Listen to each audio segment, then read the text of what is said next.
ayora alora mara Tidna Mayala, County Masia, kod Budalangi County Mabusia. Koyango wachno, Governor Mabusia Polo Tuoma.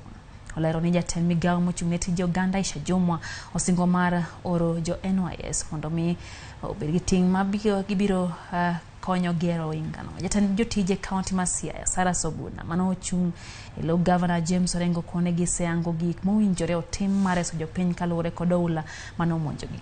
Ekeneno County Commissioner Mako Jolo Mabusia Kipchumba Ruto kujalo County Commissioner Malegu Songa Robert Ngetich Osingo tiyo kanyakla neno ni tijino otim mapiyo.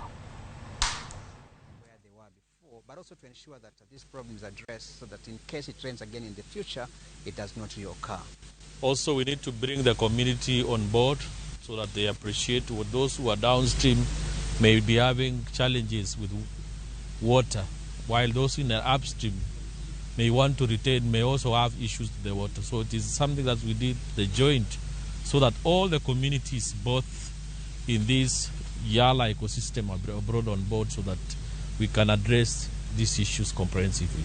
And we have agreed on a raft of measures to be undertaken by national government, county governments, to make sure the problem of Kanyaboli, dike which passed some recent days and affected livelihoods downstream and even upstream, are going to be solved.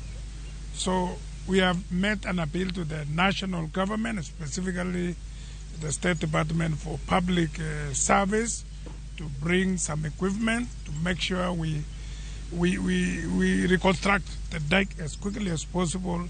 The upsurge of mosquitoes because of the environmental interference